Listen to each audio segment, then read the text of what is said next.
בוקר טוב לכולם, ברוכים הבאים למצגת המשקיעים של אברה לרבעון הראשון של שנת 2024. לפני שאנחנו מתחילים, אני רוצה לאחל לכל החטופים שיחזרו בשלום הביתה כמה שיותר מהר. אני רוצה לאחל לכל המפונים שיחזרו לביתם, במיוחד למפונים שמקרב עובדי החברה.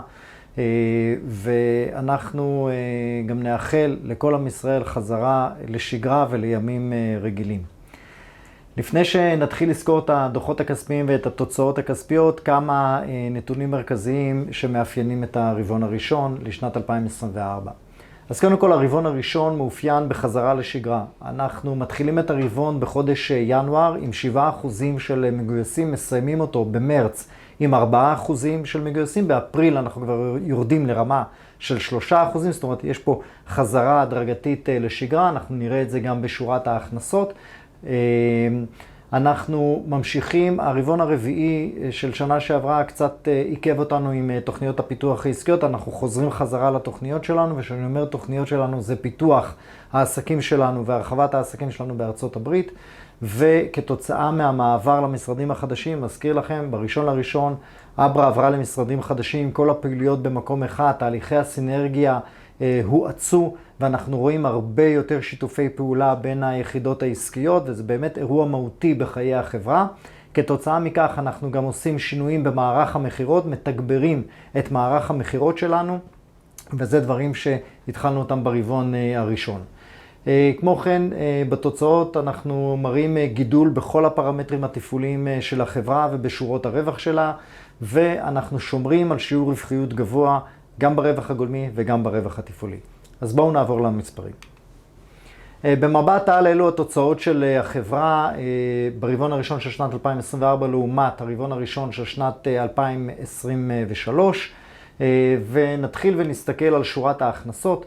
בשורת ההכנסות, כמו שאמרתי, חזרה לקצב הכנסות רגיל, זאת למרות שבממוצע 5% מגויסים, ויש פה עוד איזשהו נתון, ברבעון המקביל אשתקד, בראשון ב-Q1 2023 היו יותר ימי עבודה ב-1.6% יותר ימי עבודה, גם זה השפיע.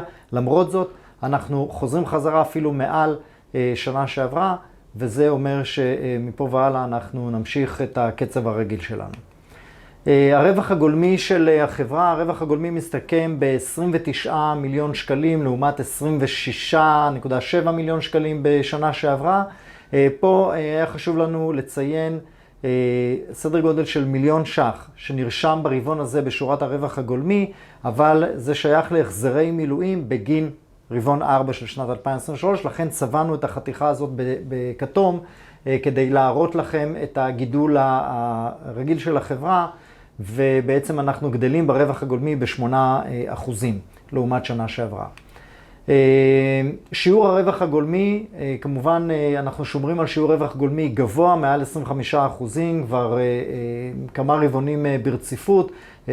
שיעור הרווח הגולמי הרבעון הזה גם הגיע לשיאו, אבל אם ננטרל את המיליון שקל, אנחנו ב-27% שיעור רווח גולמי, שזה לכל הדעות גבוה מאוד. בשורת הרווח התפעולי אנחנו מציגים גידול מ-5.8 ל-6.8, אבל גם פה יש רכיבים חד פעמיים שצריך לנטרל אותם. אז ברבעון המקביל אשתקד רשמנו 2.5 מיליון שקלים רווח חד פעמי. ברבעון הזה אותם מיליון שקלים הרווח הגולמי משתרשרים לתפעולי, זאת אומרת שהגידול האורגני שלנו הוא מ-3.3 ל-5.8, זה מהווה 76% של גידול ברווח התפעולי. שורת האבידה שלנו גם היא צומחת מ-11.2 ל-13.3, אותם רווחים חד פעמיים מסומנים פה בגרף, והגידול פה בשורת האבידה הוא של 42%, מרמה של 8.6 לרמה של 12.3. והרבעון הזה אנחנו מתחילים להציג נתון שלא הצגנו אותו עד כה, וזה האבידה שלנו בניטרול השפעות IFRS 16. לא הצגנו אותם עד עכשיו, משום ש-IFRS 16 ההשפעה שלו הייתה לא מהותית על התוצאות שלנו. כתוצאה מהמעבר למשרדים חדשים, אז כבר יש לו השפעה יותר גדולה, ולכן אנחנו מציגים את זה גם בהשוואה לרבעון המקביל אשתקד. אז ברבעון הראשון של שנת 2023, ה-EBITDA בניטרול ה-IFRS 16 עמד על 6.9, וברבעון הזה 9.3, זה גידול של 36% ב-EBITDA בניטרול ה-IFRS 16.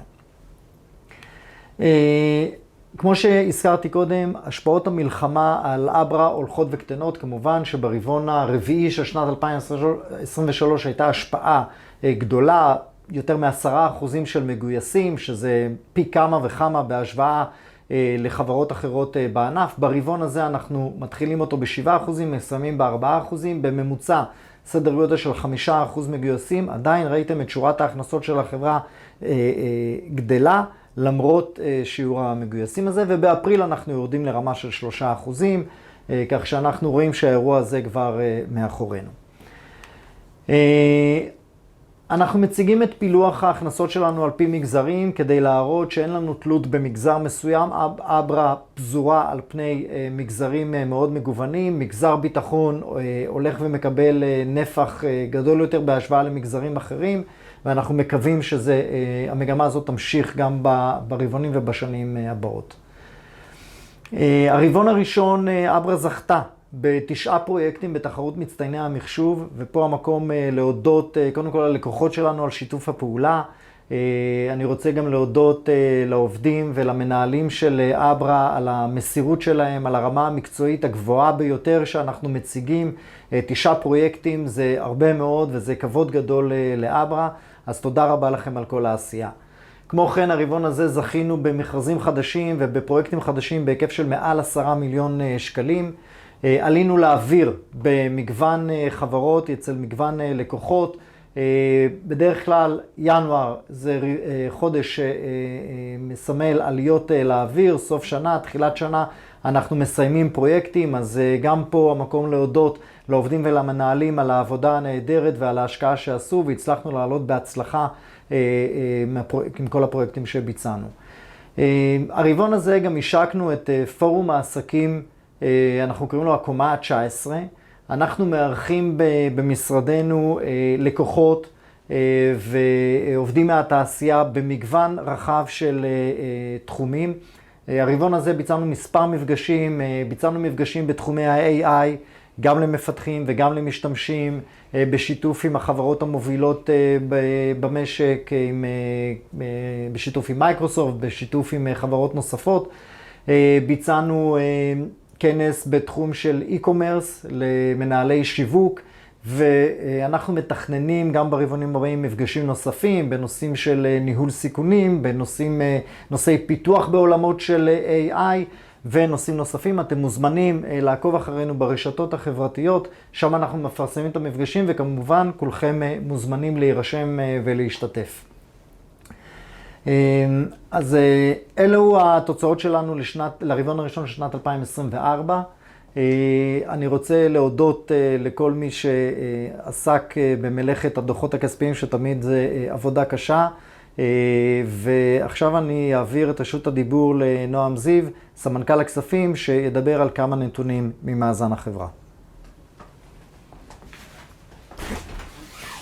תודה רבה שי, ובוקר טוב לכולם. כפי ששי אמר, אני אתן מספר דגשים על מה שקשור למאזן ולדוח תזרים המזומנים שלנו. שורה הראשונה במאזן היא שורת המזומנים. אתם רואים שהמזומנים הפנויים שעומדים לרשות אברה הם כבר מעל 130 מיליון שקלים, מה שיאפשר לנו כמובן להמשיך לאתר ולרכוש חברות חדשות כחלק מיישום ומימוש האסטרטגיה שלנו. גם אם נסתכל על יתרת המזומנים בניטרול החוב הפיננסי, אנחנו עדיין עומדים על 85 מיליון שקלים, סכום גבוה שיאפשר לנו להמשיך את הפעילות. היחס השוטף שלנו עלה ל-1.8, ההון שלנו כבר עומד על כמעט 350 מיליון שקלים, ושיעור ההון למאזן גדל גם הוא ועומד על 55%. מבחינת תזרים המזומנים בפעילות שוטפת, אנחנו רואים הרבעון תזרים יותר נמוך מהרבעון הקודם. מעבר לתגמולי מילואים שבדרך, אנחנו גם בעצם ממשיכים את המיזוג שהושלם בתחילת השנה. כפי שהזכרנו פעם קודמת, מיזגנו 3 חברות לתוך אברה, מיזוג שאמור להביא לנו לאפשרות לחיסכון ולהתייעלות, אבל הוא כרוך גם בעבודה פרוצדורלית וטכנית של הסבת הסכמים של לקוחות, בעיקר שמדובר בלקוחות גדולים ומורכבים.